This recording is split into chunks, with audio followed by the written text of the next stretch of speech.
결혼 8년 차. 나는 그제야 내가 바보처럼 살았다는 걸 깨달았다. 시어머니는 매달 생활비 명목으로 500만 원을 가져가더니 뒤로는 그걸 시동생의 도박 빚을 갚는 데 쏟아부었다. 남편은 내 인맥을 쥐어짜내 대기업 팀장 자리를 꿰차고는 집에만 오면 내 얼굴에 삿대질을 하며 여자가 뭘 아냐고 무시했다. 시누이는 내가 사준 명품백을 팔에 걸치고 청담동 카페에 앉아 자기 오빠가 ATM 기계랑 결혼해서 불쌍하다며 친구들 앞에서 웃고 떠들었다.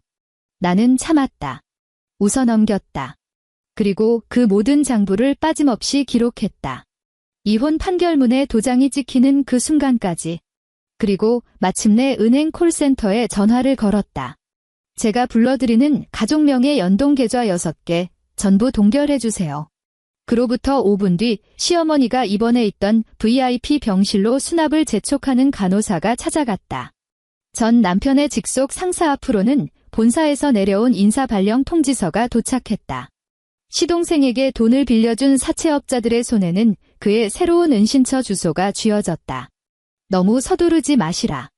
이제 겨우 월요일일 뿐이고 내 일정표는 금요일까지 꽉 차 있으니까. 본격적인 이야기를 시작하기 전에 지금 어디서 이 이야기를 듣고 계신지 댓글로 남겨주시면 좋겠다. 여러분이 계신 그곳에 늘 행운이 가득하기를 바라며. 자, 이제 편안한 마음으로 내 이야기에 귀 기울여 주시길. 노트북 화면에서 뿜어져 나오는 푸르스름한 빛이 윤서진의 무표정한 얼굴 위로 내려앉았다. 엑셀 스프레드시트의 첫 번째 첫 번째 열에서 커서가 일정한 간격으로 깜빡였다. 화면 우측 하단이 가리키는 시간은 밤 11시 40분. 책상 한 구석에 놓인 액정에 금이 간 스마트폰이 둔탁한 진동음을 토해내고 있었다. 화면이 켜지고 어머니라는 세 글자가 떠올랐다.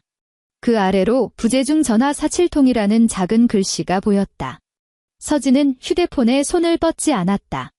대신 옆에 놓인 식어버린 커피를 들어 한 모금 마셨다. 씁쓸한 액체가 목구멍을 타고 넘어가는 것을 느끼며 그녀는 기생충 청산 프로젝트라는 이름의 파일을 열었다. 화면을 가득 채운 건 빼곡한 숫자와 날짜들이었다. 2016년 3월부터 2024년 10월까지 각각의 줄 끝에는 은행 이체 내역을 캡처한 이미지 링크가 꼬리표처럼 붙어 있었다. 그녀의 손가락이 터치패드를 매끄럽게 미끄러지며 문서의 가장 밑바닥으로 향했다. 자동 합계 수식이 마지막 칸에 토해낸 숫자는 너무나도 정확했다. 7억 2천만. 7억 2천만 원. 마침내 휴대폰의 진동이 멈추고 화면이 까맣게 죽었다. 창밖으로 마포구의 낡은 골목길을 비추던 가로등이 두어 번 깜빡이더니 완전히 꺼져버렸다. 서진은 의자 등받이에 몸을 깊숙이 기대고 그 숫자를 응시했다. 8년이라는 시간이 쉼표가 찍힌 저 차가운 숫자들로 굳어버린 것이다. 8년 전. 그때 서진은 25이었다. 명도테크 핵심 개발팀의 팀장으로서 그녀의 연봉은 이미 1억 원을 훌쩍 넘긴 상태였다. 그 나이에 감히 넘보기 힘든 눈부신 미래가 그녀 앞에 펼쳐져 있었다. 선자리에 나간 날 서울에는 추적추적 비가 내리고 있었다. 강도훈은 창가 자리에 앉아 소매 끝이 살짝 다른 양복을 입고 있었다. 중소기업 과장이었던 그는 말을 할 때마다 자신감 없이 말끝을 흐리곤 했다. 윤 팀장님처럼 젊고 유능하신 분을 뵙게 되어서 솔직히 제가 너무 부족한 것 같아 부끄럽습니다. 그는 그렇게 말하며 푹 숙인 고개 아래로 커피잔만 불안하게 만지작거렸다. 서진은 오히려 그런 그의 모습이 성실해 보였다. 온갖 계산과 속물이 판치는 이 서울 바닥에서 도훈은 참으로 무해한 사람처럼 느껴졌다. 결혼을 결심하고 처음으로 도훈의 어머니 조영숙을 만나러 갔던 날. 그곳은 비좁고 허름한 다세대 주택이었다. 조영숙은 눈가에 주름이 깊게 패도록 한박웃음을 지으며 서진의 두 손을 덥석 부여잡았다. 손바닥에는 끈적한 땀이 배어 있었다. 우리 서진이.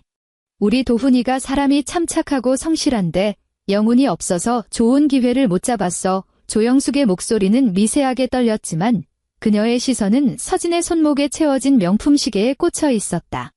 내가 우리 집에 와준 건 우리 강씨 집안의 은인이나 다름없어. 앞으로 이 애미가 친딸처럼 끔찍하게 아껴주마. 어릴 적 아버지를 여인 서진에게 가족이라는 단어는 일종의 집착에 가까운 갈망이었다. 붉어진 조영숙의 눈가를 보며 서진의 마음은 속절없이 허물어졌다. 신혼부부가 된 지 한 달째 되던 무렵. 야근을 마치고 신혼집에 돌아온 서진이 현관문을 열자 센서 등이 켜졌다. 그 불빛 아래 조영숙이 종이 뭉치를 쥔 채 서 있었다. 어머니, 이 시간에 어쩐 일이세요? 서진이 서둘러 신발을 벗었다. 조영숙은 앓는 소리를 내며 손에 든 종이를 내밀었다. 병원 진료비 영수증이었다.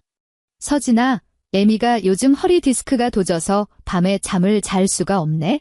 의사 선생님이 도수 치료도 꾸준히 받아야 하고 비싼 특효약도 먹어야 한다는데 그녀는 말끝을 흐리며 서진의 눈치를 살폈다. 도훈이 그 쥐꼬리만 한 월급으로는 대출금 갚기도 빠듯하잖니. 내가 벌이도 좋은데 매달 애미한테 생활비 좀 보태줄 수 있겠니? 효도한다 생각하고 말이야. 서진은 영수증에 찍힌 금액을 한 번, 그리고 옆에서 고개를 푹 숙인 채 꿀먹은 벙어리처럼 서 있는 남편을 한 번 번갈아 보았다. 얼마면 될까요? 그녀가 물었다. 500만 원이면 충분해. 조영숙의 대답은 1초의 망설임도 없었다. 마치 속으로 수천 번은 연습한 것처럼 매끄러웠다. 서진은 고개를 끄덕였다. 네, 내일 당장 자동이체 걸어둘게요. 그 순간 조영숙의 얼굴에 서려있던 수심이 씻은 듯이 사라졌고 잇몸이 다 드러나도록 환한 웃음이 번졌다. 시간은 흘러 결혼 3년 차. 서진은 업계에서 쌓아온 자신의 모든 인맥을 동원하고 빚까지 져가며 도훈을 명도테크의 주요 협력사인 대기업 한성그룹 팀장 자리로 밀어넣었다. 도훈이 한성그룹에 첫 출근을 하던 날, 강씨 집안의 단체 채팅방은 쉴 새 없이 울려댔다. 조영숙이 새 정장을 짝 빼입은 도훈의 사진을 올리며 감탄사를 연발했다. 드디어 우리 아들이 대기업에 들어갔네. 네, 그럴 줄 알았어. 우리 도훈이가 최고지. 신우이 강은성이 즉각 맞장구를 쳤다. 오빠 진짜 대박. 오늘 무조건 한턱 쏴야 해.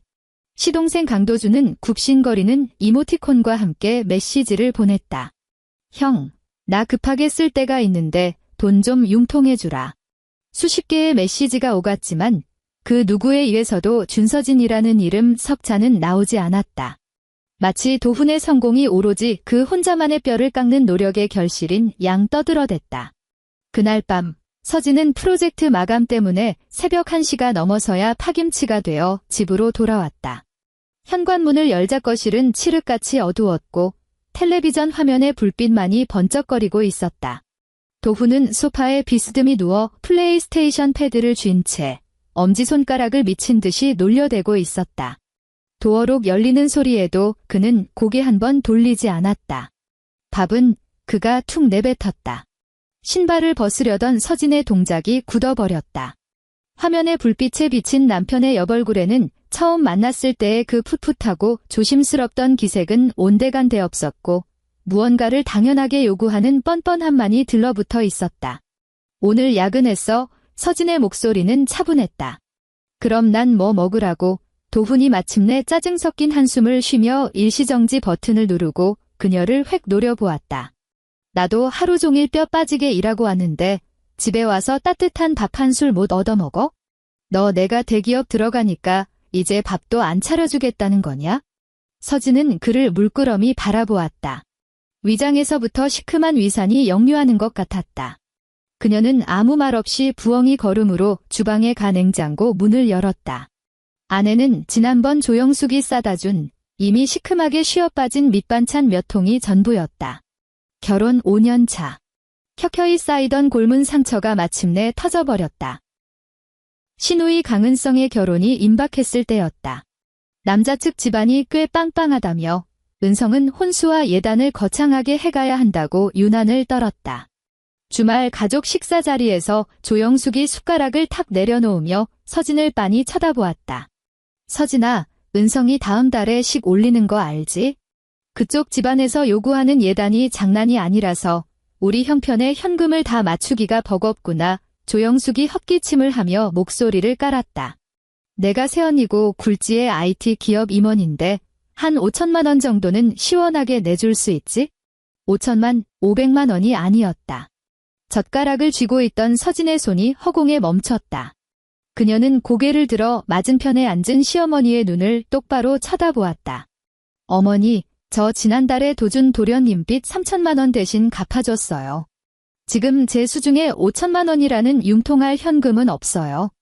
순간 조영숙의 얼굴이 악귀처럼 일그러졌다. 그녀는 자리에서 벌떡 일어나더니 식탁 위에 놓여있던 얼음물 잔을 집어들어 서진의 얼굴을 향해 그대로 콱 끼얹어 버렸다. 얼음장같이 차가운 물줄기가 서진의 이마와 코끝을 타고 뚝뚝 떨어졌다.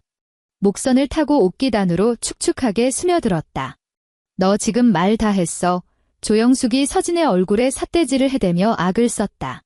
우리 강씨 집안에 시집 왔으면 집안 대소사가 내일인 거야. 한 달에 그렇게 돈을 쓸어 담으면서 시누이한테 그깟 돈 좀 보태는 게 그렇게 아까워? 너 지금 우리 집안 우습게 보고 기싸움 하자는 거지? 바닥으로 떨어지는 물방울 소리만이 식막한 공간을 채웠다. 서진은 얼굴의 물기를 닦아내지 않았다. 그녀는 고개를 돌려 옆에 앉은 도훈을 바라보았다. 아내의 뺨을 타고 흐르는 물기를 보며 도훈은 시선을 슬그머니 피했다. 그러더니 엉덩이를 털고 일어나 단 한마디 말도 없이 안방으로 쏙 들어가 버렸고 쾅 하는 소리와 함께 문이 닫혔다. 그 닫힌 문소리는 서진의 귓가에 이명처럼 오랫동안 맴돌았다. 그날부터였다. 서진이 장부를 쓰기 시작한 것은 그리고 지금 결혼 8년 차. 서진은 명도테크 이사 자리에 올랐고 연봉은 3억 원을 육박했다. 그녀의 이름 3글자는 업계에서 프리패스 명함이나 다름없었다. 하지만 지금 이 순간 스마트폰 뱅킹 앱을 열어 확인한 그녀의 개인 통장 잔고는 참담했다. 1205만, 1205만 원.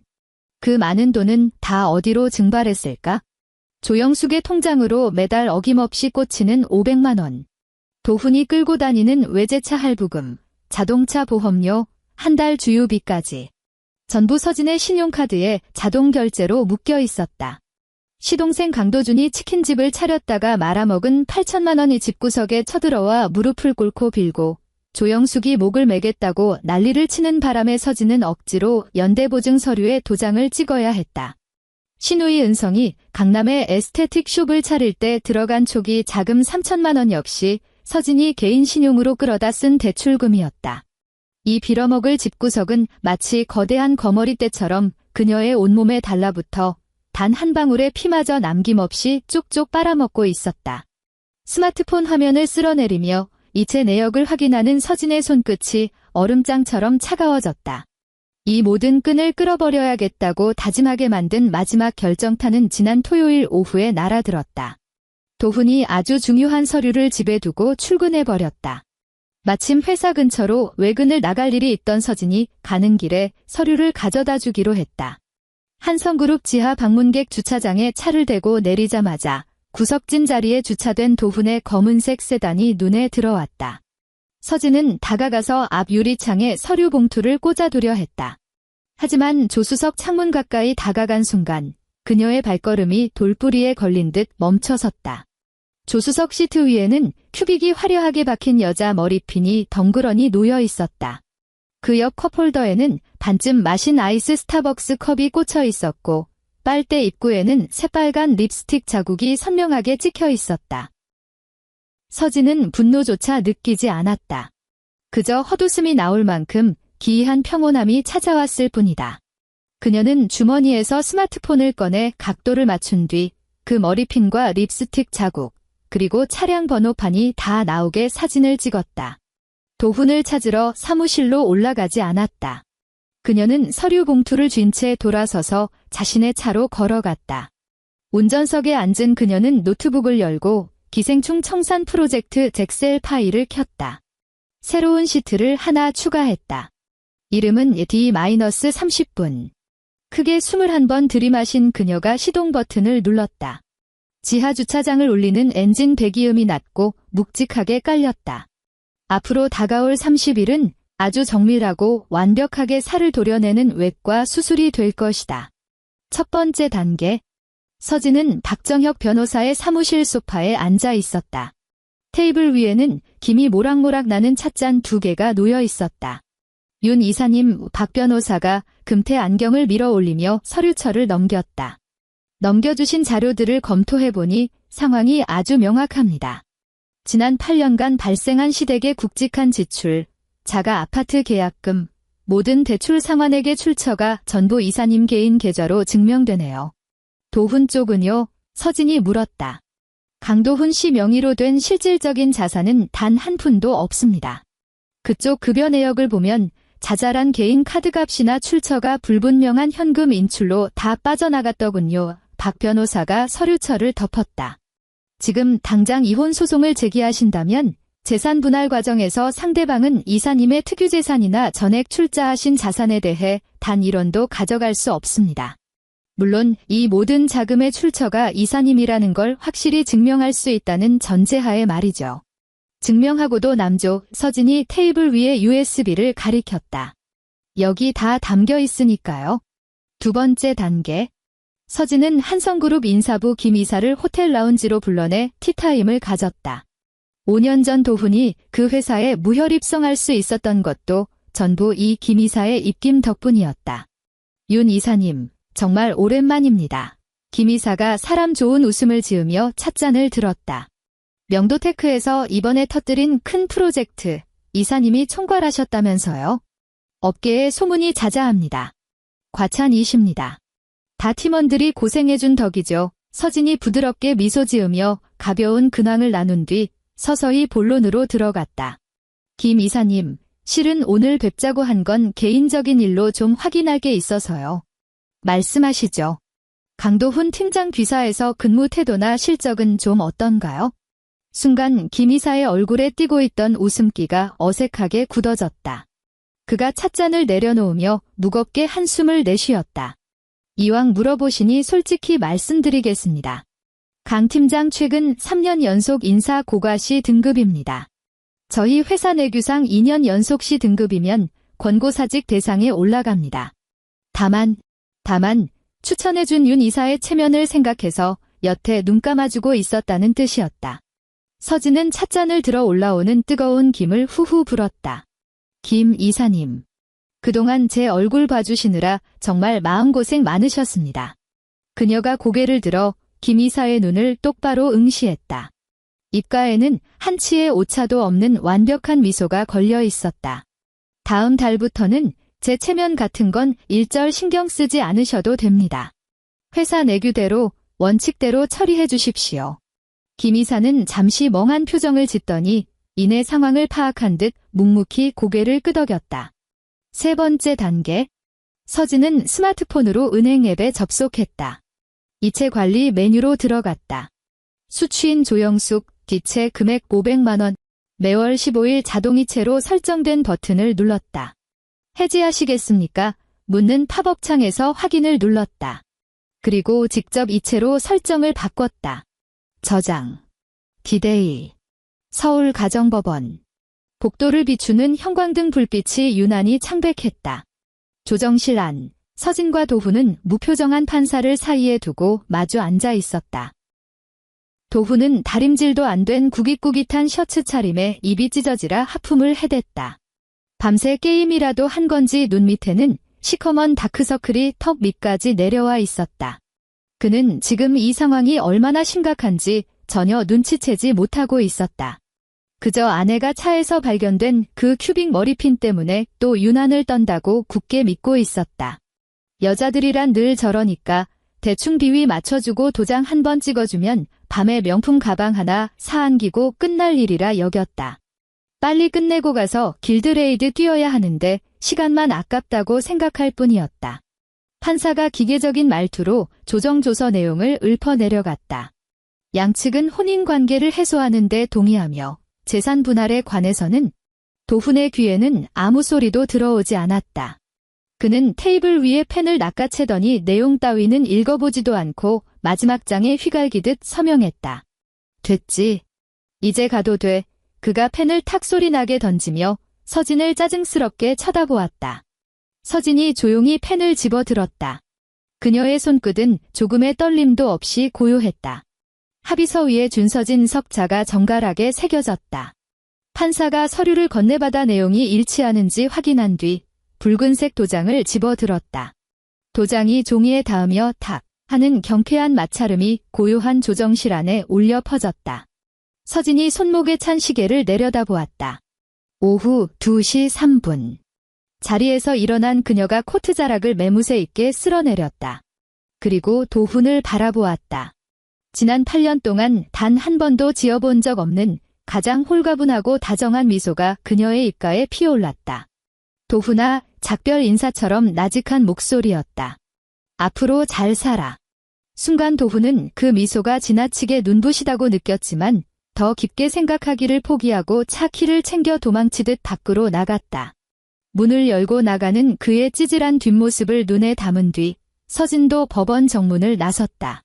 늦은 오후의 볕이 망막을 찌르듯 파고들었다. 서울의 매연 섞인 공기마저 달콤하게 느껴질 만큼 숨을 깊게 들이마신 그녀는 핸드백에서 폰을 꺼냈다.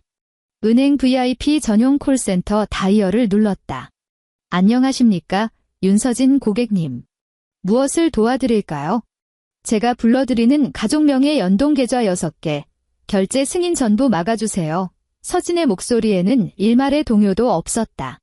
강도훈 명의로 발급된 신용카드 가족카드 한도도 0원으로 돌리고 즉시 정지시켜 주시고요.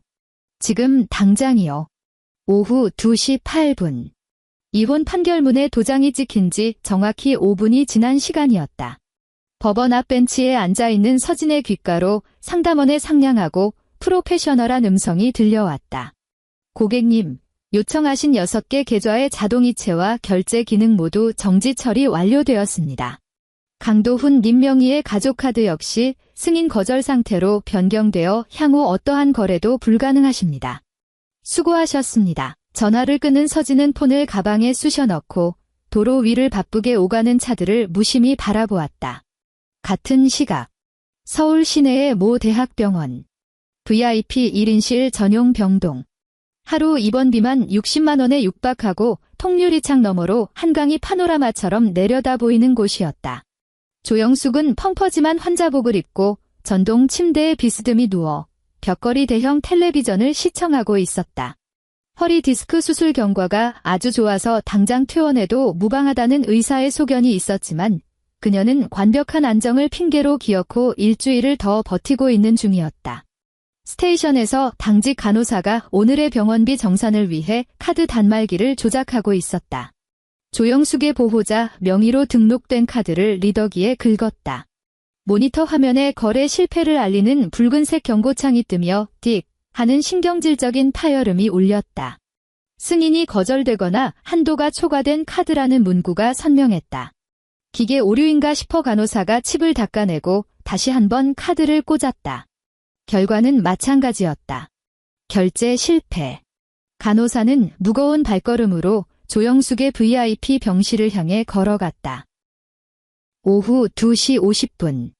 이혼 도장이 찍힌 지 47분이 흘렀다.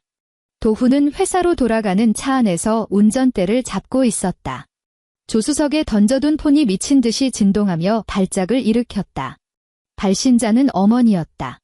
블루투스 이어폰을 꽂고 전화를 받았다. 엄마. 왜? 나 운전 중이야. 연결되자마자 이어폰을 뚫고 고막을 찢을 듯한 조영숙의 괴성이 터져나왔다. 강도훈. 너 미쳤어. 도대체 밖에서 뭔 짓거리를 하고 다니는 거야? 화들짝 놀란 도훈이 하마터면 중앙선을 넘을 뻔하며 스티어링 휠을 꺾었다. 아, 왜 소리를 지르고 난리야. 무슨 일인데? 조금 전에 간호사가 와서는 카드가 안 긁힌다잖아. 결제가 막혔다면서 방 빼란다. 이 VIP 병실에서 당장 나가서 아래층 6인실 다인실로 가래. 거기 들어가면 냄새나고 옆구리에서 노인네들 밤새 기침에 대서 한숨도 못 자는데? 너 당장 입금해. 당장. 도훈의 머릿속이 새하얘졌다. 카드가 안 긁혀? 그럴 리가 없는데 그거 서진이 명의 가족카드라 한도 빵빵하잖아. 내가 그걸 어떻게 알아? 간호사년이 카드가 정지됐다고 나보고 짐 싸라는데? 잔말 말고 내가 당장 결제해. 하루 60만 원이니까 일단 일주일치 먼저 긁어놔. 조영숙이 전화기 너머로 숨을 헐떡이며 악을 썼다. 알았어. 엄마 진정해. 내가 서진이한테 전화해서 어떻게 된 건지 물어볼 테니까. 일단 내 카드로 결제해 둘게. 전화를 끄는 도훈은 갓길에 비상등을 켜고 차를 세웠다. 지갑을 뒤져 자신의 신용카드를 꺼낸 뒤 병원 모바일 수납 앱에 접속했다. 카드 번호를 입력하고 결제 버튼을 눌렀다. 화면 중앙에서 로딩 아이콘이 빙글빙글 돌더니 팝업 창이 떴다. 거래 정지된 카드입니다. 고객센터로 문의 바랍니다. 도훈의 미간이 좁혀졌다. 숫자를 잘못 입력했나 싶어 3번이나 다시 시도했지만 결과는 동일했다. 그제야 등골을 타고 서늘한 기운이 기어오르기 시작했다. 목덜미로 개미떼가 기어다니는 듯한 불길함에 휩싸여 그는 급히 서진의 번호를 눌렀다. 신호음이 5번쯤 울리고 나서야 찰칵 하고 연결음이 들렸다. 얘야, 윤서진. 너 지금 무슨 장난질이야? 도훈이 다짜고짜 고함부터 질렀다. 신용카드를 왜 다 정지시켜놨어? 엄마가 병원에서 수납 못해서 쫓겨나게 생겼잖아. 화를 낼 거면 적당히 해야지. 사람 우습게 만들어? 수학이 넘어는 소름 끼치도록 고요했다. 그저 미세한 바람소리만 스칠 뿐이었다. 아, 그래요? 서진의 목소리는 감정 한 줌 묻어나지 않은 쇳덩이처럼 차가웠다. 그래요는 무슨 놈의 그래요야. 당장 정지 풀어. 병원에서 다인실로 쫓아낸다니까 우리 엄마 뒷목 잡고 쓰러지기 일보 직전이라고. 하지만 도훈아, 서진이 짧게 실소를 터뜨렸다. 그 웃음소리에는 지독한 냉소만이 묻어 있었다. 우리 이미 이혼한 사이잖아. 도훈의 숨이 턱 막혔다. 앞 유리창 너머로 쌩쌩 달리는 차들을 보며 그의 뇌기능이 일시적으로 정지했다. 이혼. 아니, 그건 내가 오늘 하도 가자고 우겨서 그냥 홧김에. 도장은 내 손으로 찍었고 판사가 망치 두드렸어. 서진이 그의 말을 무자르듯 잘라냈다. 오후 2시 3분부로 우리는 법적으로 완벽한 남남이야. 너 돌았어. 도훈의 목소리가 공포감에 질려 삑사리가 났다. 그깟 머리핀 하나 때문에 진짜 이혼하겠다는 거야? 그거 회사 여직원이 차 얻어 탔다가 흘리고 간 거라고 몇 번을 말해. 내 어머니 병원비는 내가 알아서 내면 되잖아. 서진은 그의 변명 따위는 개나 줘버리라는 듯 무시했다. 너 굴지의 대기업 팀장님이시잖아. 한 달 월급이 400은 넘을 텐데 하루 60만 원짜리 병실쯤이야 우습게 낼 수 있지 않니? 윤서진, 너 그만 까불어. 지금 당장 카드 원상 복구시켜놔. 안 그러면 나 너 가만 안 둬. 도훈이 분을 이기지 못하고 스티어링 휠을 주먹으로 콱 내리쳤다. 뚜뚜뚜. 통화가 일방적으로 끊겼다. 다시 다이얼을 눌렀지만 돌아오는 건 고객의 전화기가 꺼져 있거나 당분간 수신을 정지해 두었다는 기계음뿐이었다. 수신 차단이었다. 그는 차 안에 우두커니 앉아 가쁜 숨을 몰아쉬었다. 손에 들린 이제는 플라스틱 쪼가리에 불과한 신용카드를 내려다보며 평생 남의 피만 빨아먹고 살던 기생충의 몸뚱이에 비로소 끔찍한 공포가 번지기 시작했다. 이혼 이틀 차. 뜬 눈으로 밤을 지새운 도훈은 반차를 내고 집 근처 은행 지점으로 뛰어들어갔다. 창구 의자에 주저앉은 그는 신분증을 유리 너머로 들이밀었다. 내 이름으로 된 모든 계좌 잔고 좀 확인해주세요. 키보드를 두드리던 은행원이 잠시 후 고개를 들었다. 고객님, 현재 고객님 명의로 된 계좌는 입출금 통장 딱 하나뿐입니다. 현재 잔고는 34만 7천 원입니다. 도훈의 눈알이 튀어나올 듯 커졌다. 34만 원. 말도 안 돼. 이번 달 월급이 어제 들어왔는데 400만 원이 훌쩍 넘는다고요. 잠시만요. 거래 내역 조회해 드리겠습니다. 은행원이 모니터를 응시하며 말했다. 어제 오후에 급여 입금되신 건 맞습니다. 하지만 통장에 걸려있는 자동이체 건들이 어제 오후부터 한꺼번에 빠져나갔네요. 아파트 월세 140만 원, 제 차 할부금 87만 원, 그리고 보험료 여러 건 다 이체되고 남은 실적 잔액이 34만 7천 원입니다. 순간 도훈은 눈앞이 핑 도는 현기증을 느꼈다. 34만 7천 원, 어머니의 VIP 병실 하루치 입원비 반값도 안 되는 돈이었다. 그는 창구를 박차고 나와 미친 듯이 엑셀을 밟아 아파트로 향했다. 집 안을 미친 사람처럼 뒤집어 엎었다. 안방 서랍장, 서재 책상, 심지어 금고 안까지. 없었다. 아무것도 없었다. 항상 그 자리에 차곡차곡 정리되어 있던 예금 통장들, 적금 증서, 주식계좌 관련 서류들이 마법처럼 싹 다 사라져 있었다. 그는 난장판이 된 것을 바닥에 털썩 주저앉았다. 그리고 등골을 오싹하게 만드는 소름 끼치는 진실을 깨달았다. 지난 8년 동안 그는 이 집구석에 공과금이 어떻게 나가는지, 돈이 어떻게 모이는지 단 한 번도 신경 쓴 적이 없었다. 그가 한 일이라곤 퇴근해서 반찬 투정을 하고 친척들 앞에서 대기업 명함을 뿌리며 허세를 부린 게 전부였다. 그리고 지금 이 집안을 둘러싼 모든 것 중에 강도훈의 이름표를 단 것은 단 하나도 없었다. 심지어 그가 허세를 부리며 몰고 다니던 외제차마저도 윤서진 명의였다. 이혼 사흘차 오전 9시. 한성그룹 본사 사옥. 도훈은 자신의 파티션 안에서 꾸벅꾸벅 졸고 있었다. 어젯밤 당장 급한 어머니 병원비를 막기 위해 인터넷을 뒤져 이자율이 미친 듯이 높은 대부업체에서 500만 원을 당겼었다. 서류 떼고 전화 심사받느라 뜬 눈으로 밤을 지새운 탓이었다. 인사부 직원이 그의 파티션 너머로 고개를 들이밀며 칸막이를 똑똑 두드렸다. 강 팀장님, 부장님이 잠깐 방으로 부르십니다. 화들짝 놀라 잠에서 깬 도훈이 입가에 침을 닦아내며 서둘러 넥타이를 고쳐맸다. 부장실 안은 얼음장처럼 차가운 공기가 흐르고 있었다. 커다란 책상 뒤에 앉은 부장은 들어오는 도훈에게 앉으라는 말조차 하지 않았다. 그는 하얀 봉투 하나를 책상 끝으로 쓱 밀어보냈다. 강 팀장. 회사에서 내려온 통지서야. 일단 열어봐. 도훈의 심장이 덜컥 내려앉았다. 봉투를 집어들어 안에 서류를 빼냈다. 맨 위쪽에 적힌 굵은 글씨. 성과 향상 프로그램 대상자 통지서. 이게 무슨 뜻입니까? 도훈의 목소리가 염소처럼 떨렸다. 지난 3년간 자네 고과가 전부시 등급이었다는 뜻이지. 부장이 등받이에 몸을 기대며 무미건조하게 말했다. 회사는 자네가 적응하고 성과를 낼 수 있도록 충분한 시간을 줬다고 생각하네. 하지만 최근 몇 달간 자네가 맡은 프로젝트 진척도가 엉망이야. 이번 달 KPI 점수 B등급 이상 못 받으면 사규에 따라 정식으로 권고사직 절차 밟을 거네. 도훈의 손이 사시나무 떨듯 떨리기 시작했다. 손에 쥐어진 종이가 파르르 떨리며 바스락 소리를 냈다. 부장님, 제가 최근에 집안에 좀 우환이 있어서 컨디션이 엉망이었습니다. 딱 한 번만 기회를 더 주시면 저 프로젝트 제가 밤을 새워서라도. 강 팀장, 우리 회사가 구호단체는 아니잖아. 예전엔 명도테크 윤 이사 체면 봐서 우리도 좋은 게 좋은 거다 하고 넘어갔지만 이제 상황이 좀 다르지 않나. 부장이 그의 말을 차갑게 자르며 손을 내저었다. 그만 나가봐. 도훈은 자신이 어떻게 부장실에서 걸어 나왔는지조차 기억나지 않았다. 그는 복도 끝 통유리창 앞에 서서 개미떼처럼 쏟아져 나오는 아래쪽 도로의 차들을 멍하니 내려다보았다.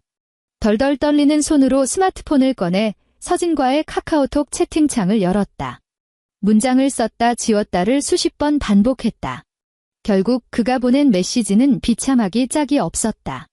서진아, 제발 부탁이야. 내가 다 잘못했어. 전화 좀 받아주라. 채팅창 말풍선 옆에 곧바로 노란색 숫자 1이 사라졌다. 읽었다는 뜻이었다. 하지만 아무리 기다려도 답장은 오지 않았다. 채팅창은 죽은 자의 무덤처럼 고요했다. 도훈은 스르르 그 자리에 쪼그려 앉아 두 팔 사이로 얼굴을 파묻었다. 그의 움직임이 멈추자 복도의 센서등이 탁 하고 꺼져버렸다. 칠흑 같은 어둠 속에서 오직 자신의 가쁘고 거친 숨소리만이 귓가를 때렸다. 그것은 숙주에게서 뜯겨나간 기생충이 죽어가며 내뱉는 단말마의 헐떡임이었다. 독한 소독약 냄새에 옆 침대 노인이 뱉어내는 가래 끓는 냄새가 뒤섞여 코를 찔렀다. 대학병원 6인 다인실. 문간 쪽에 위치한 조영숙의 침상 커튼이 신경질적으로 반쯤 젖혀 있었다. 조영숙은 비좁은 침대 위에 걸터앉아 플라스틱 물컵을 손에 꽉 쥐고 있었다. 협탁 위에는 딱딱하게 굳어버린 싸구려 병원 밥이 덩그러니 놓여 있었다.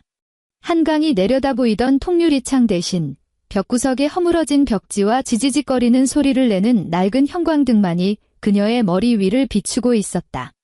여기 수간호사 당장 데려와. 조영숙이 손에 쥐고 있던 플라스틱 컵을 침대 난간에 쾅 하고 내리쳤다. 물이 사방으로 튀어 옆 침대에서 깁스를 하고 누워있던 환자의 이불 위로 쏟아졌다. 사과를 깎고 있던 50대 보호자 여자가 벌떡 일어섰다. 아줌마. 화가 나면 집에 가서 화풀이 하시지. 여긴 다 같이 쓰는 병실인데 왜 남의 수면까지 방해하고 난리야. 내까짓 게 뭔데 날 가르치려 들어. 조영숙이 방금 디스크 수술을 받은 환자라는 사실도 잊은 채 핏대를 세우며 그 여자의 얼굴에 삿대질을 해댔다. 우리 아들이 대기업 팀장이야. 우리 며느리는 연봉 수억 받는 IT 임원이라고. 나 원래 하루 60만 원짜리 VIP 병실 쓰던 사람이야. 그 미친년이 갑자기 카드를 막아버리지만 않았어도 내가 너희들 같은 천것들이랑 한 방에서 이 쉰내를 맡고 있을 줄 알아? 기록지를 든 젊은 간호사가 굳은 표정으로 다가왔다. 지난 나흘 동안 이 진상 환자의 폭언에 이미 넌덜머리가 난 참이었다. 조영숙 환자분, 소란 피우지 마세요. 간호사의 목소리에는 VIP 병동에서 보여주던 상냥한 서비스 톤은 온데간데 없고 사무적인 차가움만이 묻어났다.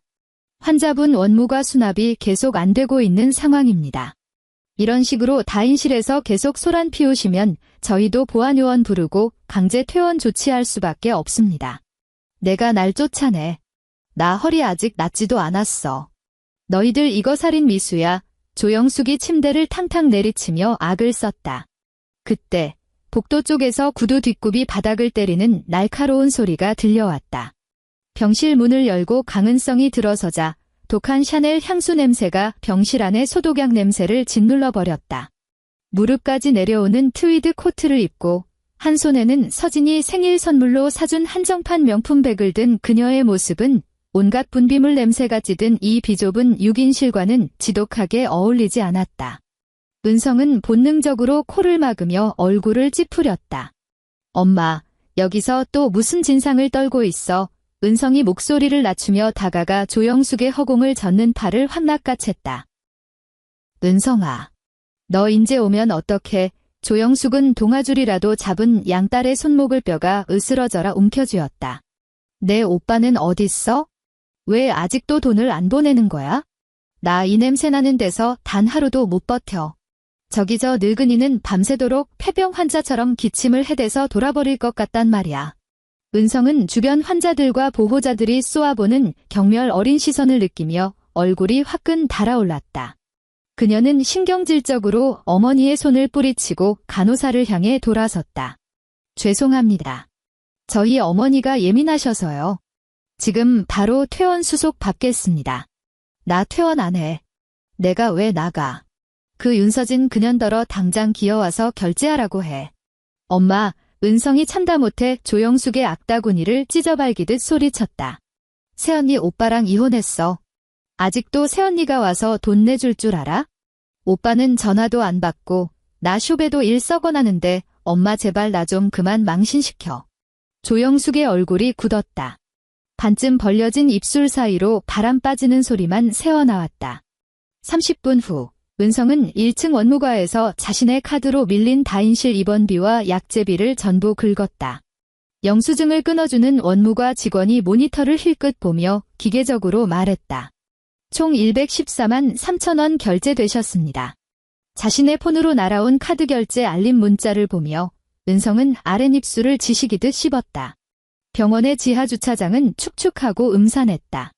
은성은 조영숙의 짐 가방들을 트렁크에 짐짝 던지듯 쑤셔넣고 쾅 소리가 나게 문을 닫았다.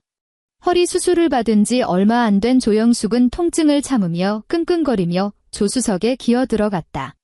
화가 머리끝까지 난 딸의 눈치를 살피며 문을 왜 이리 세게 닫냐는 타박조차 하지 못하고 침을 꿀꺽 삼켰다. 차는 주차장을 빠져나와 꽉 막힌 서울 도심의 차로에 합류했다. 금방이라도 비가 쏟아질 듯 하늘은 잔뜩 찌푸려 있었다. 차 안의 공기는 숨이 막힐 듯 무거웠고 에어컨 송풍구에서 뿜어져 나오는 바람소리만이 정적을 메웠다.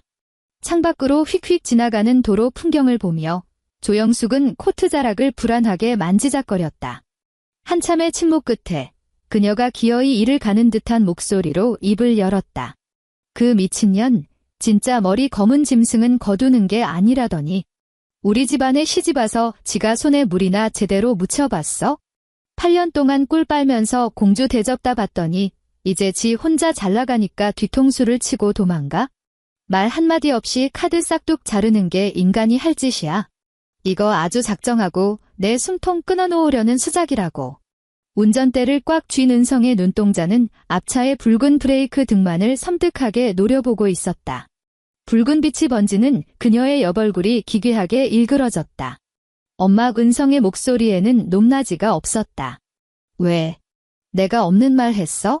내 오빠처럼 세상 법 없이도 살착한 놈을 아주 사람 병신 만들어 놓고. 새언니가 엄마한테 매달 500만 원씩 생활비 줬지. 은성은 어머니의 말을 무시하고 자기 할 말만 내뱉었다. 하루도 안 거르고 매달 15일에 정확하게. 맞지? 코트자락을 주무르던 조영숙의 손이 뻣뻣하게 굳었다. 그녀가 고개를 돌려 딸의 여벌구를 보며 동공을 흔들었다. 그 이야기는 갑자기 왜 꺼내? 은성이 브레이크를 밟아 빨간불 앞에 차를 세웠다. 그녀가 고개를 돌려 조영숙을 잡아먹을 듯 뚫어지게 응시했다. 8년 뒤 1년에 12달, 6천만 원 8년이면 4억 8천만 원이야. 은성의 입에서 숫자가 하나하나 칼날처럼 씹혀나왔다. 엄마, 아무리 백화점 가서 비싼 옷 사 입고 홍삼 다려 먹어도 그 돈 다 못 써. 엄마 통장에 지금 얼만데? 당장 그거라도 빼서 오빠랑 엄마 급한 불부터 꺼. 차 안에는 무덤 같은 정적이 내려앉았다. 마침내 참았던 비가 앞 유리창을 때리며 투둑투둑 쏟아지기 시작했다. 와이퍼가 끽끽거리는 쇳소리를 내며 움직였다. 조영숙은 딸의 눈을 똑바로 마주보지 못하고 창밖에 네온 쌓인 불빛으로 시선을 돌렸다. 돈이 어딨어? 목이 기어가는 듯한 목소리에 짙은 캥김이 묻어났다. 서울 물가가 장난이야. 내 오빠 사회생활 하느라 품위 유지도 해야 하고 집안 대소사에 내 돈 안 들어간 곳이 어딨다고. 엄마 은성이 그녀의 말을 싹둑 잘랐다. 소리를 지르지도 화를 내지도 않은 채 그저 오른손을 뻗어 조영숙의 코앞에 들이밀었다. 폰 줘봐. 폰은 왜? 나 폰 배터리 다 나갔어. 조영숙이 반사적으로 주머니를 꽉 움켜쥐었다. 당장 내놔. 은성의 목소리는 살얼음판 같았다. 좁은 차 안에서 모녀의 실랑이가 벌어졌다. 뒷차가 경적을 빵 울리며 출발하라고 재촉했지만 은성은 가속 페달을 밟지 않고 어머니만 섬뜩하게 노려보았다. 결국 기가 꺾인 조영숙이 달달 떨리는 손으로 구형 스마트폰을 꺼내 건넸다. 은성은 한 손으로 핸들을 잡고 차를 천천히 출발시키면서 다른 한 손으로 능숙하게 패턴을 풀고 은행 앱에 접속했다. 로딩 화면이 2초간 맴돌았다. 화면에 찍힌 숫자를 확인한 순간 은성의 눈동자가 터질 듯이 확장됐고 호흡이 멈췄다. 출금 가능 잔액 210만 5,400원. 210만 원. 4억 8천만 원이 고작 200만 원으로 둔갑해 있었다. 은성이 갓길로 운전대를 확 꺾으며 브레이크를 거칠게 밟았다.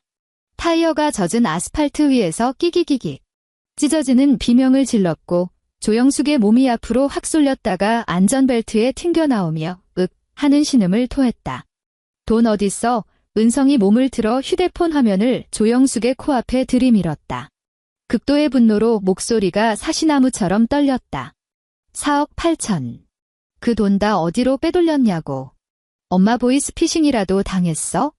조영숙은 시트에 쪼그라든 채 얼굴이 백지장처럼 질려 사시나무 떨듯 입술만 달달 떨었다.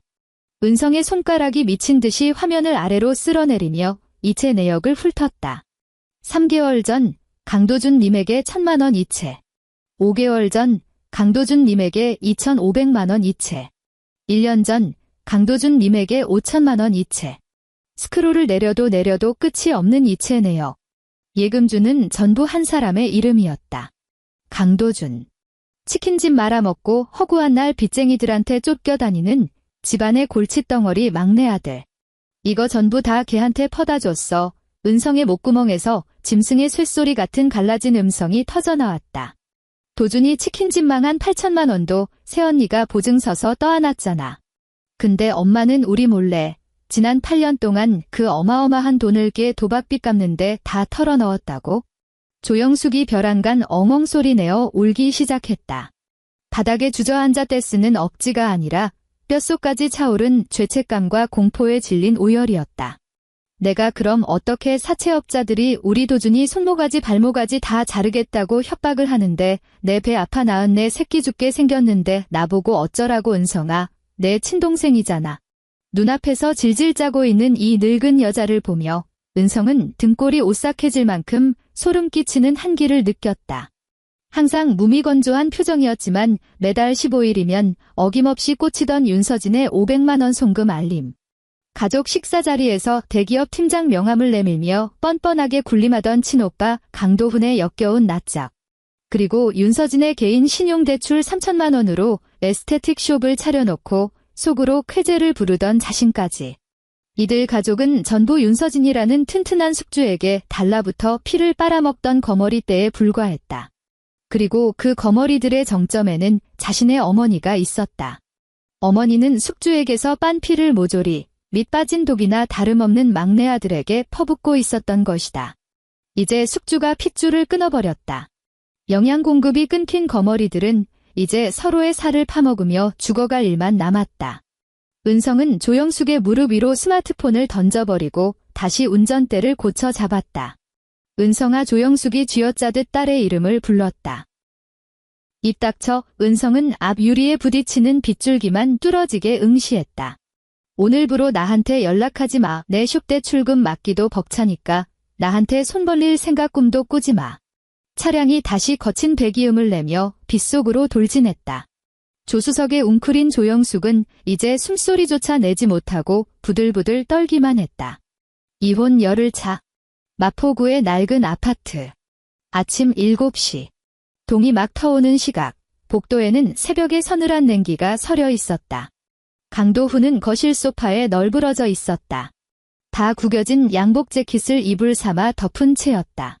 거실 탁자에는 며칠 전 시켜먹고 남은 족발뼈와 치킨 박스가 산처럼 쌓여 있었고 쉰내를 맡은 초파리들이 미친 듯이 윙윙거렸다.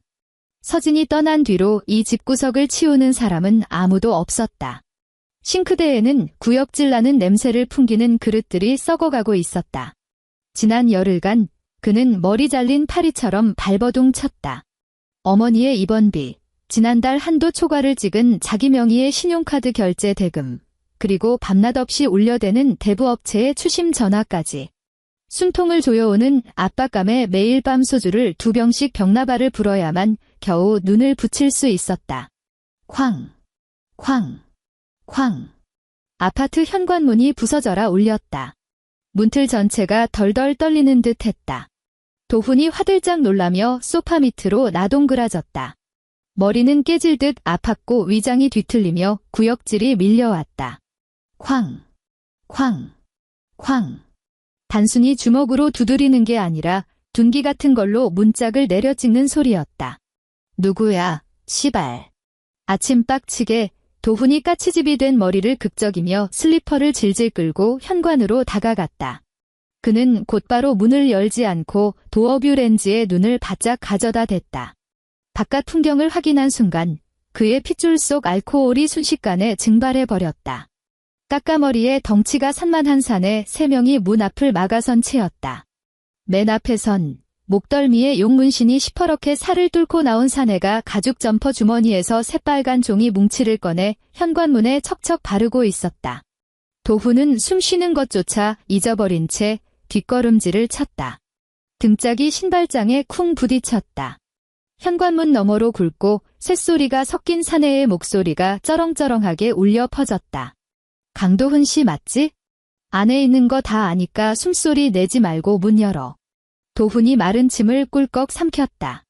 없는 척하고 싶었지만 아까 꽥소리를 지른 탓에 이미 들통난 뒤였다. 그는 달달 떨리는 손으로 잠금 장치를 살짝 돌려 문을 손가락 2마디만큼만 열었다. 안전고리는 철컥 걸어둔 상태였다.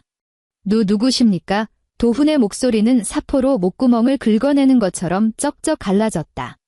가죽 점퍼 사내가 피식 비웃음을 흘리더니 문틈 사이로 시뻘건 독촉장 한 장을 쑥 밀어 넣었다.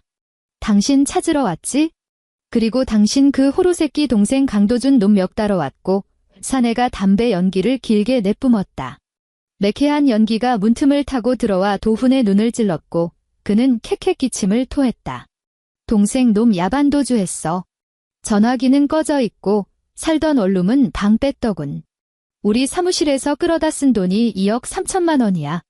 원금에 이자 합쳐서 2억 3천이라고요. 도훈의 눈알이 뒤집히며 목소리가 삑사리가 났다. 말도 안 돼. 걔 치킨집 하다 날려먹은 8천만 원은 우리 전처가 아니 내 마누라가 보증 서서 끝난 일 아닙니까? 그건 다른 구멍이고 사내가 문짝에 담뱃재를 툭툭 털었다. 이 2억 3천은 그 새끼가 집구석 몰래 이 아파트명의 담보로 잡고 밖에서 당겨 쓴 거거든.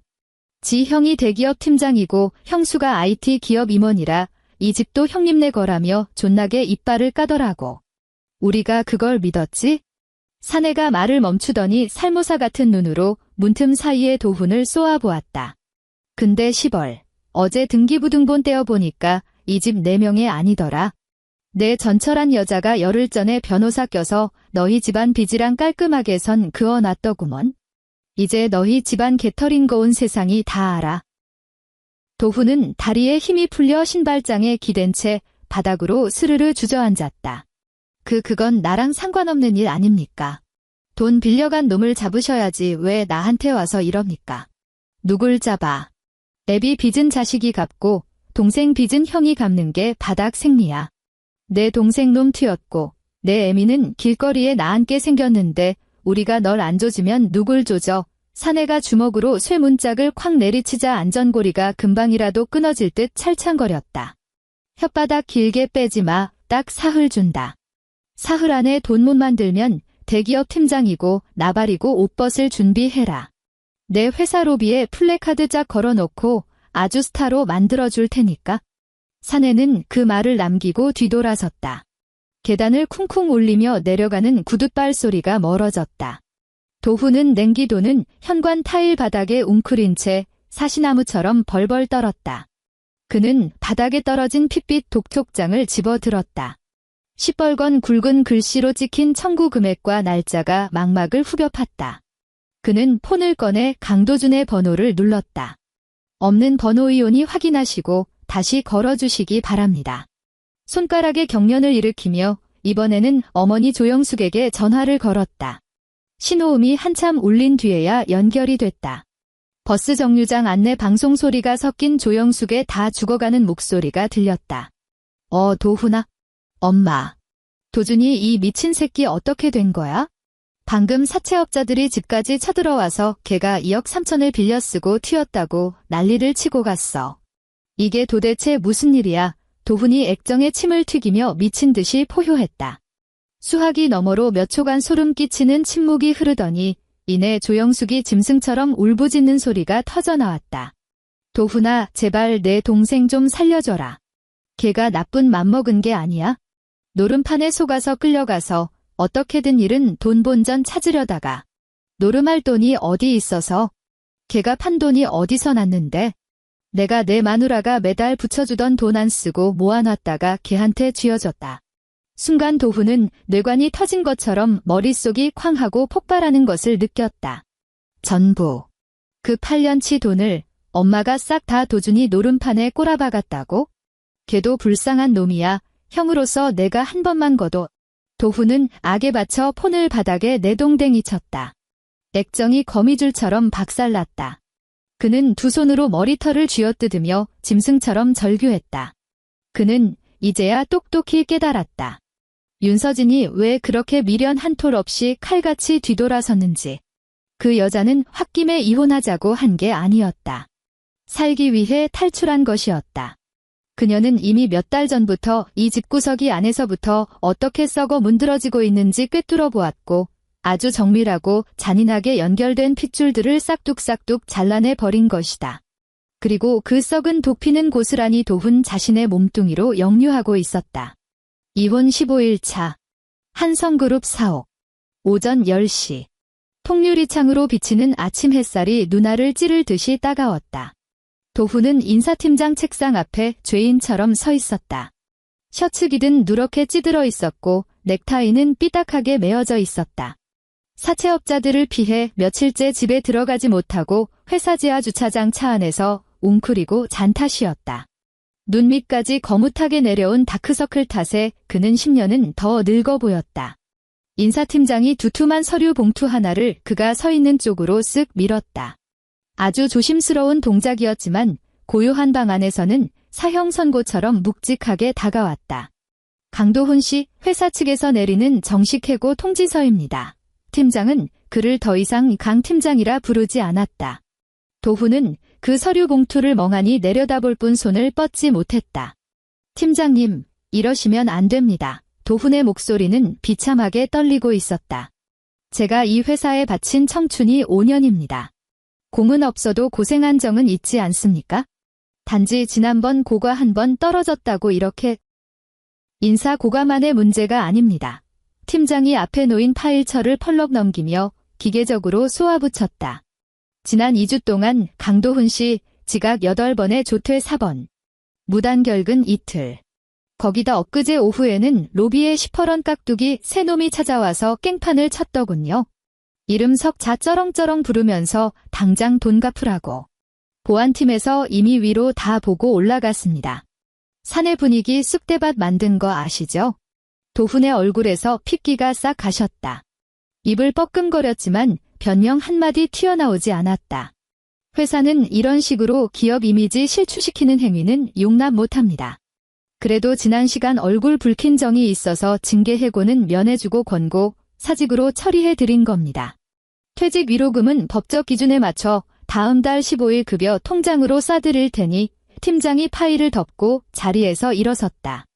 가서 짐 정리하시죠. 도훈은 자신이 두 발로 걷고 있는지 공중에 떠 있는지조차 인지하지 못한 채 부서 밖으로 걸어 나왔다. 복도를 지나갈 때마다 평소 그에게 굽신거리던 후배놈들이 시선을 피하며 발걸음을 재촉했다. 키보드 타이핑 소리, 복합기가 돌아가는 백색 소음마저도 지금은 자신을 조롱하는 비웃음으로 들렸다. 자기 자리로 돌아온 그는 파티션 밑에서 빈 종이 상자 하나를 꺼냈다.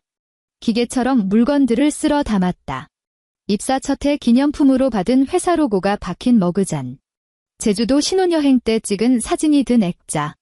서진은 옅은 미소를 짓고 있고 자신은 손가락으로 V자를 그리며 세상 두려울 게 없다는 듯 으스대고 있었다.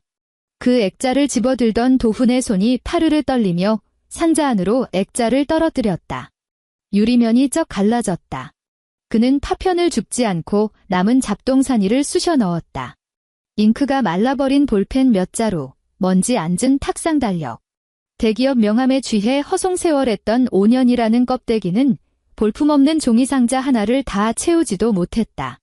그는 상자를 안고 엘리베이터 쪽으로 터덜터덜 걸어갔다. 배웅 나오는 사람도 작별 인사를 건네는 사람도 없었다. 1층 로비에 도착했다. 거대한 통유리 회전문 쪽으로 다가갔다. 햇살이 쏟아지는 대리석 바닥 위로 눈부신 빛의 조각들이 부서졌다. 도훈은 걸음을 멈추고 회전문에 비친 자신의 몰골을 쳐다보았다. 수염은 듬성듬성 자랐고 동공은 초점을 잃어 흐리멍덩했다. 구겨진 셔츠는 쓰레기통에 박혀있던 걸 주워 입은 것 같았다. 짐 상자를 품에 안은 모습은 세상에서 철저히 버림받은 노숙자나 다름없었다. 8년 전. 바로 이 자리였다. 서진이 강남 고급 맞춤 정장 숍에서 200만 원을 주고 뽑아준 새 양복을 입고 있었다. 몸에 딱 맞게 떨어지는 핏 덕분에 그는 제법 훤칠해 보였다. 서진이 회전문 밖에서 그의 넥타이를 반듯하게 매만져주며 당부했었다. 도훈아, 이제 과장님 소리 듣는 자리니까 처신 잘해야 해. 김 이사님 체면 구기지 않게 확실하게 실력 보여주고. 그때 자신이 뭐라고 짓거렸던가? 가슴을 팍팍 치며 자신만만하게 웃었지. 걱정 마. 내 남편 실력 알면서 왜 이래? 실력. 유리문에 비친 자신을 보던 도훈이 돌연 실성한 사람처럼 낄낄대며 웃음을 터뜨렸다. 공허한 웃음소리가 휑한 로비에 음산하게 울려 퍼졌다. 그가 발로 회전문을 밀고 밖으로 나섰다. 사르에는 매서운 칼바람이 셔츠깃 사이로 파고들었고 그는 온몸을 사시나무처럼 떨었다. 이혼 21차. 명도테크 본사 사옥 1층 로비. 출근 인파가 몰리는 피크 타임이었다. 세련된 오피스룩을 빼입은 직원들이 한 손에 테이크아웃 커피를 든 채 스피드게이트를 바쁘게 통과하고 있었다. 로비 구석의 손님용 소파에 도훈이 웅크리고 앉아 있었다. 벌써 2시간째 죽치고 있는 중이었다. 5일째 한 번도 빨지 않아 시큼한 쉰내와 찌든 담배 냄새가 진동하는 바바리 코트를 걸친 채였다. 실핏줄이 터진 눈은 임원 전용 엘리베이터 쪽만 짐승처럼 쏘아보고 있었다. 안내 데스크 보안요원이 낌새를 채고 무전기를 든 채 그에게 슬금슬금 다가가고 있었다. 띵! VIP 전용 엘리베이터 문이 열렸다. 윤서진이 걸어 나왔다. 최고급 캐시미어 블랙 롱코트에 실크 블라우스 차림이었다. 한 손에는 아이스 아메리카노가 들려 있었다. 한 올해 흐트러짐 없이 깔끔하게 올린 머리에 고급스러운 메이크업을 한 그녀의 눈빛은 칼날처럼 번뜩였다. 그녀는 고개를 살짝 기울인 채 옆에 붙어 걷는 비서의 일정 브리핑에 귀를 기울이고 있었다. 오전 10시에 프랑스 파리 지사 쪽과 화상회의 잡혀 있고요. 오후 2시에는 도훈은 그녀를 응시했다. 저토록 찬란하게 빛나고 감히 범접할 수 없는 아우라를 뿜어내는 여자가 불과 얼마 전까지만 해도 매일 밤 부엌에서 자기가 먹다 남은 찌개를 데워주던 마누라였다는 사실이 믿기지 않았다. 열등감, 질투, 그리고 바닥을 치는 후회가 한데 뭉쳐 도끼 서린 분노로 타올랐다. 그는 소파를 박차고 일어나 앞을 막아서는 보안요원을 거칠게 밀쳐내고 미친 소처럼 돌진했다. 윤서진. 거대한 로비를 쩌렁쩌렁 울리는 단말마 같은 포효에 주변을 걷던 수백 명의 직원이 일제히 걸음을 멈추고 그를 돌아보았다. 서진의 구두 굽소리도 멈췄다. 그녀가 천천히 고개를 돌려 좀비처럼 달려오는 남자를 쳐다보았다. 그녀의 눈동자에는 티끌만한 동요조차 없었다. 놀람도, 분노도, 알량한 연민도 없었다. 마치 길거리의 나뒹구는 찌그러진 깡통을 내려다보는 듯한 완벽한 무관심이었다. 서진의 발걸음이 멈춘 건 딱 0.5초였다. 그녀는 미련 없이 시선을 거두고 다시 앞을 향해 걸었다. 구두 굽의 리듬은 단 1비트도 엇나가지 않았다. 윤서진. 거기 앉서 도훈은 벌레 보듯 자신을 무시하는 그녀의 태도에 이성이 완전히 툭 끊어져 버렸다. 팔을 뻗어 그녀의 어깨를 낚아채려던 순간 양옆에서 튀어나온 보안요원 2명에게 짐승처럼 짓눌렸다. 이거 놔. 내 마누라야. 내가 저 여자 남편이라고. 도훈이 미친 듯이 발악하며 대리석 바닥에 구두코를 긁어댔다. 그는 멀어지는 서진의 뒷모습을 향해 핏대를 세우며 악다구니를 썼다. 내가 어떻게 나한테 이래? 내가 사람년이야? 나 밧줄 끊기고 우리 엄마 길바닥에 나 앉았어. 사채업자들이 매일 칼 들고 문 앞을 지킨다고. 내가 혼자 잘나서 그 자리 간 줄 알아? 우리 엄마가 그 집구석 똥구멍까지 다 닦아주면서 내 뒷바라지 해준 덕에 그 이사 자리 차고 앉은 거 아니야? 넌 나한테 빚진 거야. 넌 우리 강씨 집안 피 빨아먹고 큰 거라고. 스피드게이트 앞을 지나던 직원들이 웅성거리며 수군댔다. 몇몇은 폰을 꺼내 동영상을 찍기 시작했다. 비서가 당황한 얼굴로 서진을 힐끗 쳐다보았다. 이사님, 저기 보안팀에 지시해서. 됐어. 오후 회의 자료 세팅은 끝났나? 서진이 무미건조한 목소리로 물었다. 톤이 단 1데시벨도 올라가지 않았다. 그녀는 단 한 번도 뒤를 돌아보지 않았다. 이미 정산이 끝난 썩은 장부에 눈길을 주는 것조차 그녀에겐 지독한 시간 낭비였다. 윤서진, 너 천벌 받을 거야. 가다 벼락이나 맞아 되져라. 이 악독한 년아.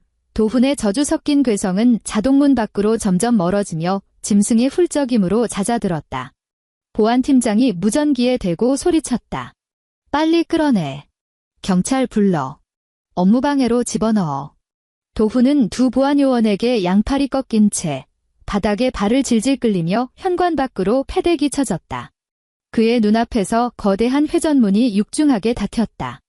반짝이는 대리석과 캐시미어 코트의 세상은 그와 영원히 단절되었다. 이혼 31차. 서울 도심에 추적추적 가을비가 내리고 있었다. 서진은 임원실 책상에 앉아 갓 우려낸 홍차의 향기를 음미하고 있었다. 통유리창에 빗방울이 부딪히며 도시의 스카이라인을 수채화처럼 뭉개놓았다. 모니터 우측 하단에 매일 수신 알림창이 떴다. 보낸 사람은 박정혁 변호사였다. 메일을 열었다. 첨부 파일에는 재산 분할 청구 포기 및 합의서라는 제목의 PDF 스캔본이 들어있었다. 본문에는 박 변호사의 군더더기 없는 업무 보고가 적혀 있었다. 윤 이사님, 예상하셨던 대로 강도훈 씨가 사채업자들의 빚 독촉에 멘탈이 완전히 붕괴된 상태입니다. 오늘 오전 제 쪽으로 먼저 연락을 취해왔습니다.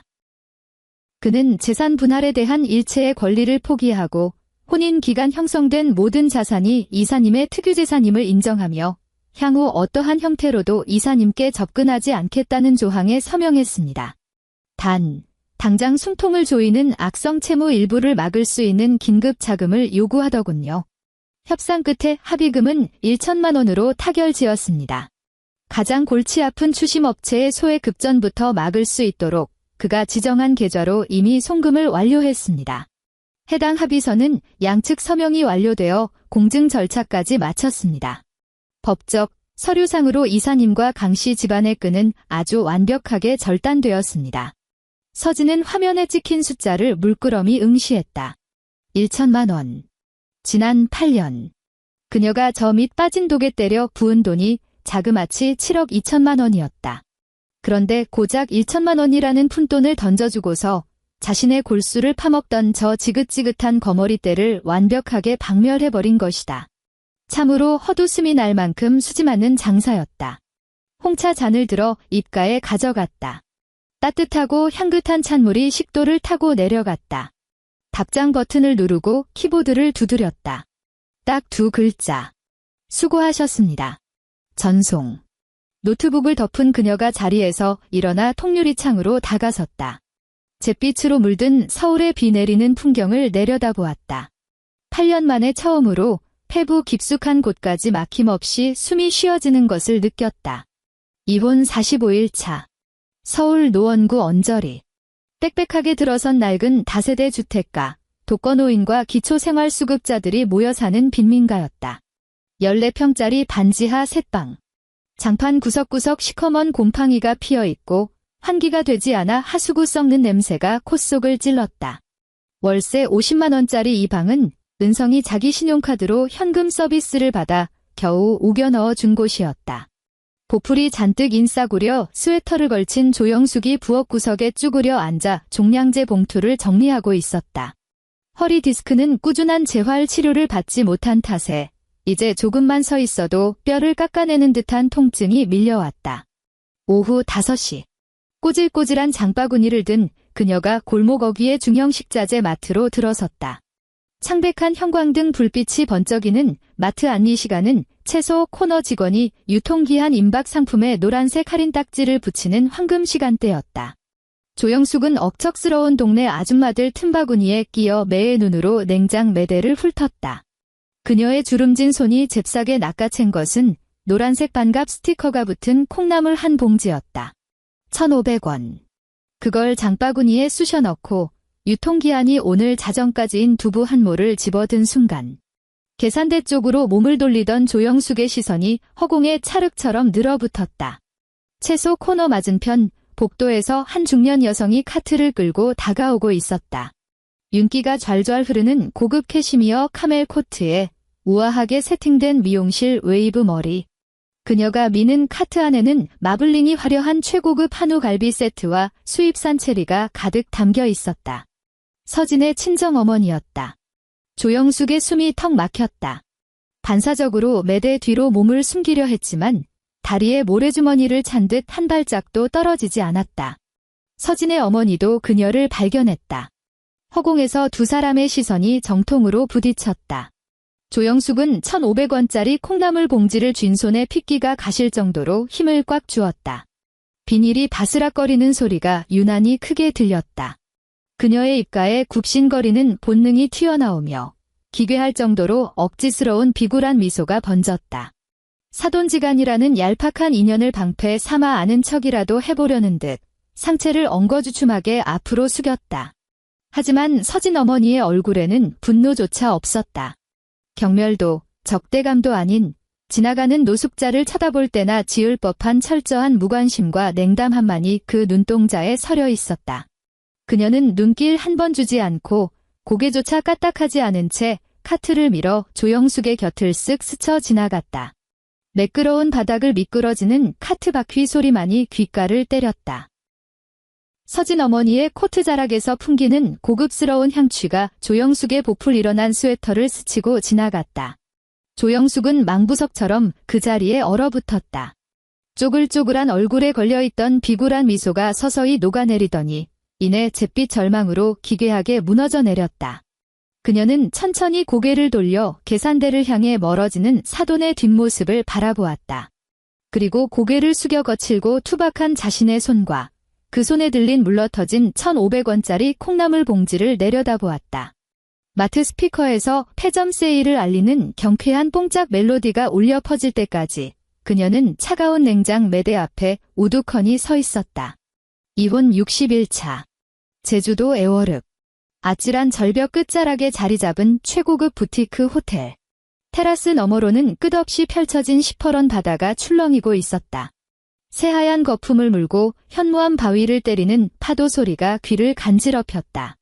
서진은 몸을 포근하게 감싸는 화이트 니트 차림으로 라탄 의자에 깊숙이 기대 앉아 있었다.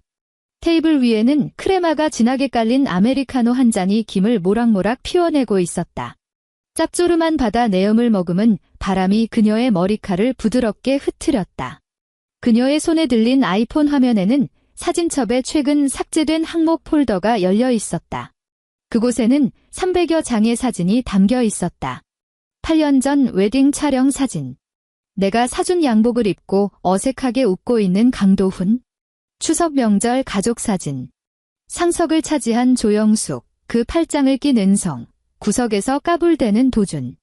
그리고 화면 구석에 상체 반쪽이 잘려나간 채 억지 웃음을 짓고 있는 나. 조영숙의 환갑날, 밤새 밀가루를 뒤집어 쓰고 구웠던 딸기 케이크 사진. 다음 날 달아 빠졌다는 핀잔과 함께 쓰레기통에 처박혀버린 그 케이크. 서진의 손가락이 액정 위를 느릿느릿 미끄러지며 자신의 찬란했던 20대와 30대를 갈아 넣은 8년치 파편들을 훑어내렸다. 우측 상단의 버튼을 눌렀다. 전체 선택. 342장의 사진마다 파란색 V 표시가 한치의 오차도 없이 박혔다. 화면 하단에 붉은색 글씨로 경고창이 튀어올랐다. 모두 삭제하시겠습니까? 이 작업은 실행 취소할 수 없습니다. 서진의 엄지손가락은 1초의 망설임도 없이 확인을 눌렀다. 화면이 한번 번쩍이더니 빽빽했던 폴더가 텅 비어버렸다. 회색 구름 아이콘과 함께 사진이나 비디오 없음이라는 문구가 떴다. 사진첩을 빠져나온 그녀는 항공사 앱을 열었다. 화면에는 서울 인천발 파리 샤를 드고랭 비즈니스석 탑승권이 띄워져 있었다. 탑승객 이름 윤서진. 명도테크 유럽지사가 다음 달 정식 출범하고 그녀는 최고 운영 책임자 CEO 자격으로 파리행 비행기에 오를 것이다. 이것은 도피가 아니다. 그녀의 찬란한 인생 이막이 펼쳐질 새로운 전장의 서막이었다. 바로 그때 화면 상단에 알림 메시지가 하나 떴다. 발신자 이름이 없는 미저장 번호. 하지만 눈 감고도 외울 수 있는 번호였다. 지난 60일 동안 강도훈이 수십 개의 선불폰을 돌려가며 보내온 136번째 문자 메시지였다. 팝업창에 문구의 첫 줄이 깜빡였다. 서진아, 제발 내가 진짜 죽을 죄를 지었어. 매일 피눈물 흘리면서 반성하고 있으니까 제발 나한테 한 번만 더 기회를. 서진은 그 메시지를 누르지 않았다. 그녀는 아주 차분하고 우아한 동작으로 폰의 측면 전원 버튼을 눌렀다. 액정이 까맣게 죽어버렸다. 그리고 폰을 뒤집어 액정이 바닥을 향하도록 나무 테이블 위에 가볍게 엎어두었다. 그녀는 따뜻한 아메리카노 잔을 들어 올려 입술을 적셨다. 제주의 햇살이 그녀의 어깨 위로 따스하게 부서져 내렸다. 코끝을 스치는 짭조름한 바닷바람에서는 그 어느 때보다 달콤한 자유의 냄새가 났다.